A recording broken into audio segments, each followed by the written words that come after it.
Asiya ari guserera na boss wanjye baserera bavuga kuri iyo video. Je ni nayo nzanya ahangaha ndetse yateye urujijo n'abantu benshi.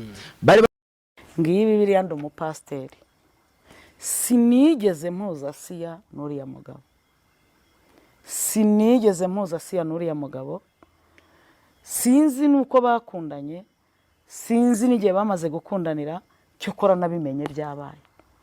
Uko niko kuri kwanje ndi kubwira abakunzi ba Pastor Mutesi, ndi kubwira abafana ba Pastor Mutesi batazi ibi bintu byari byo, kuko iyi ni propaganda yakozwe. Ngiyi Bibiliya sinzi umuntu wasohoye ari amajwi anayasohora, sinzi icyo yaragamije.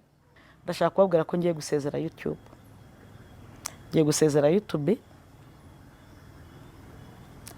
kubera impamvu z'akagambane gahari, impamvu z'urugomo n'ubugome biri muri aba bantu.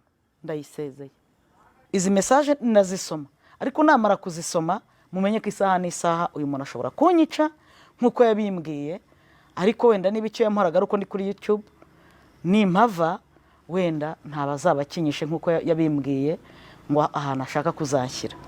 Yarari kumbwira ngo wanda yawe wambwakazi we, ndaje vuba nkwanikirize, nubwo wigize indaya y'abasirikare ngo urakanga, njyewe wapi ndaje nkwanike. Ndamusubiza ngo toka shitani mu izina rya Yesu, nunyanika Imana izanyanura, wowe nakumennye umutwe. Niba mwanumvisha marikodi ndi kumubwira ngo nakumennye umutwe wanzoka we, n'uyu muntu twabivuganaga ntabwo yari Bosco Mpaye. Arambwira ngo ubwo bodiyo bwawe unyita inzoka ngo wamennye umutwe, umenye ko utazawumena n'abanjye bakwegereye, ahubwo itegure tukumene tukwereke ari twebwe wanda yawe mbaya yirirwa igenda kuri Pastor Korode. Arambwira ngo ndakubwiye ngo nutava kuri Pastor Korodi, Bosco Mpaye, Zekiyeli Mugwiza na nibishaka umuhanuzi uziza ko avuga uburaya bwawe n'abo basirikare. Narumvise ko wabareze mu nkiko, ariko nibagira icyo baba nzagusozanya n'abo bana bawe mbashyire aho abandi banyarwanda bari. Kuri iyi nshuro Giraneza iri ku isoko, iri kugurishwa. Umuntu ufite miliyoni 10 azizane mwihere Giraneza akomeze kukirakora. Ubaye uzi no guhangana no kugira gute yaguhemba, na biriya bintu bakora ngo bahembwe yaguhemba rwose. Uzazizane nyiguhereze, igiciro cyayo ndakivuze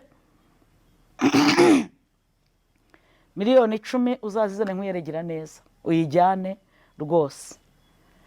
Sinzi abakunzi banjye ko barafatiye inkuru, sinzi abafana banjye ko bafatiye inkuru, ariko jewe Mutesi mu izina ryanjye bwite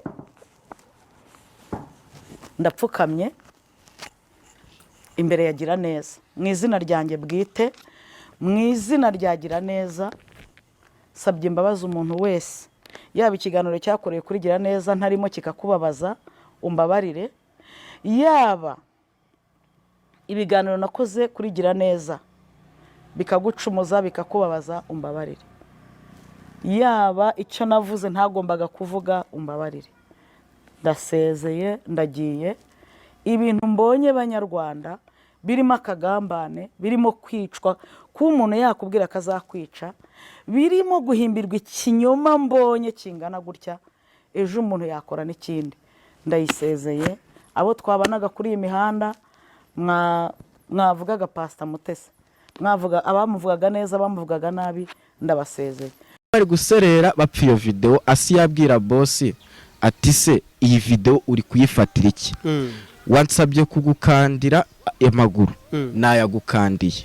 Ndetse ngo yari anamusabye no kujya mu cyumba. Rero iyo video ndetse nyine ni nayo nabonye kuri social media zitandukanye iri kujya. Ntabwo Asiya yari ameze nk'ari kumukarisa, boss niwe wamwisabiye ati nyine wankanze ibi birenge, nyine abona yuko byabyimbye, amuha iyo service ibintu runaka nyine boss wanjye yaragamije. Ese iyo wabonaga umuntu w'umugore yinjiye mu rugo kwa boss wawe, wahita gutangira kuba update no kuba maso utekereza yuko bari buze kugutoresha ubusurira? oya nyine njye nk'umukozi mba ngomba kubaba hafi mba ngomba kubaba hafi. Ni nanjye wakiraga abashyitsi nyine bazaga kwa boss wanjye. Yego. Rero nyine Asiya ndamwakira, yamubajije icyo ashaka, avuga ko ashaka amazi. Noneho nyuma rero yo kumubwira ko ashaka amazi, boss wanjye ndarengana. Kado ni wowe ndarengana kuko wurikije ku izina ry'Imana ndarengana. oya kwa kundi umuntu aba wurikije ukuntu uvuga ko ibintu tekinike nk'iyi wari uhibereye ari ibyo warebaga, ushobora kuba ari we wari uri gufata video. oya ndarahira ntabwo njyewe na Asibu ndarabizi. ni njyewe niba njyewe ndi muri ibi bintu Imana Asiya umunsi wa mbere uwe uhura na Pastor Mutesi. Pastor Mutesi nyine yamuhuje na boss wanjye. Umunsi wa mbere Asiya ataha ababaye. Yatashye ababaye nyine ubona yuko ari igihe nk'umuntu akwinjizamo ibintu muri wowe. Nyine ari ukuntu nyine muri wowe ukuntu nyine ugenda ugaragara still nyine ukuntu nyine boss wanjye aho ubimenye ngiye amafaranga ndayakeneye pe. Ndayakeneye. Kubera icyo uri kugaragara kwishyuza kandi wishyuza umuntu wagiye kuki? Kubera iki wibutse kwishyuza? Wibutse kwishyuza babivuganaga wumva bari basa nkaho batangiye ibintu by'imiserero. Erega reka bundi n'abantu batumva mvuga gutya bakagira ngo ndabeshye. Batumva mvuga gutya bakagira ngo ngiye ndabeshye. Aho igikoni kiri hari nta metero zirimo yaho boss wanjye muri salo bari bicaye. Sibyo? Ku buryo kumva ibintu bavuga byaranyoroheraga gusa. None se kubera iki Asiya aserera na boss wanjye? Security wabuzi impamvu yayisaza.